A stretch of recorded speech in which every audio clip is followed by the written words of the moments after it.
Fred Van Vleet in a workout, who had just signed a 2-year extension with the Houston Rockets, who just acquired Kevin Durant this summer and really overhauled that team and invested some money, got rid of Dylan Brooks and Jalen Green for Durant and this guy to retool this team to go on a championship run.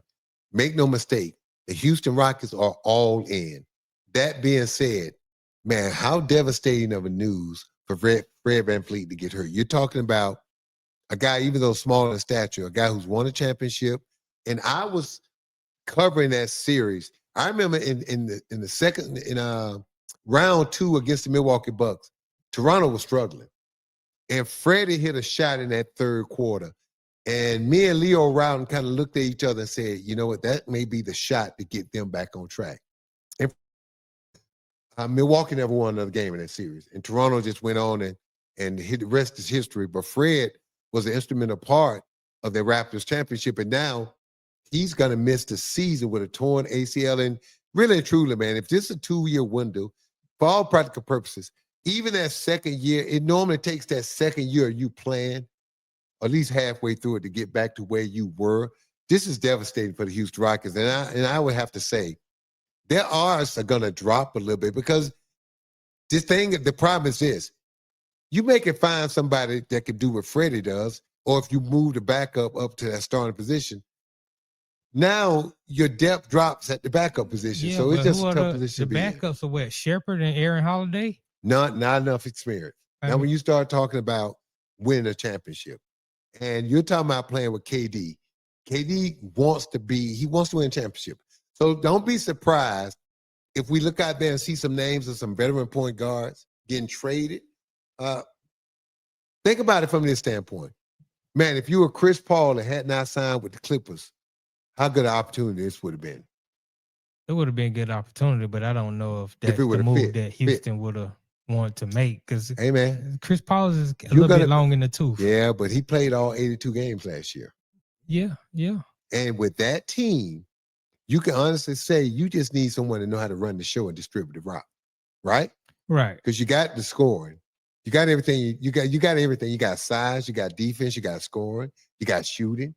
You got athleticism. Yeah. You got everything. I'm just speculating it out there now. Look at some other teams. Think about some teams that may have a point guard to spare. Who's out there? The first thought that came into my mind was actually a Dennis Schroeder. If they can go pluck him away from where I think he's in Detroit. Yeah. Or D'Angelo Russell before he signed with Dallas, that might have been a move they might have been willing to make. See, another thing too, it's going to be tough because it's tough. I tell you what may have been a nice fit. Somebody just signed. What's the veteran point guard that just signed? Oh, man, from Georgia. What is his name? I was just reading about that, and he's on a non-guaranteed contract at that. Yeah, I can't think about it. Oh man, I see his face right now. It'll come back to me, but this is going to hurt Houston Rockets. Oh yeah, definitely. This is going to be tough, man. How they're going to cope and how they're going to adjust. And look, we know Kevin Durant can handle the ball, but you don't want Kevin Durant handling the ball like that. You want him as a finisher, closer. Right. You don't want him handling the ball that facilitate or think about should he be facilitating.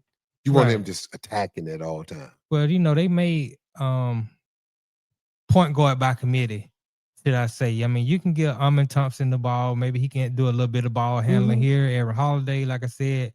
Shepherd, we're waiting to see what he was going to do in the league. I'm going to say Thompson. And Shepherd. Now, Shepherd had a great summer. Yes. So expect him. 2 great summers. Yeah. So if I'm the Houston Rockets, before I would panic, early in the season, give Shepherd and some of those young guys a chance. If you give them a chance early, that gets them 82 games throughout the season to get ready for the playoffs. That should be enough time. And then it's also enough time for you to find out if they can't handle it. Right. And if they can't, then it gives you a chance to go out and try to make something happen. Right. Also, I wouldn't be shocked if I'm the Houston Rockets, if I'm scouting in Europe. Yeah, I mean, when you're a championship contender, and you probably can attest to this a little bit more, I would imagine that you don't leave any stones unturned because your window of opportunity to win a championship is usually very small. Well, think about this. Kevin Durant is what, 37? Right. Really and truly, I'm looking at that window is this coming season.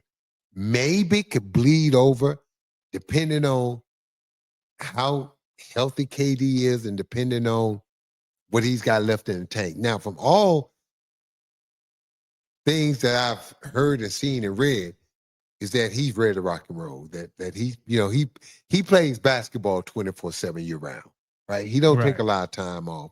So, but this is my concern for KD. He's still been averaging 25 last 3 years. Yeah. But his teams haven't won. Right. That's my concern. Is what KD does does it still equate to winning? And we can't say the last 3 years.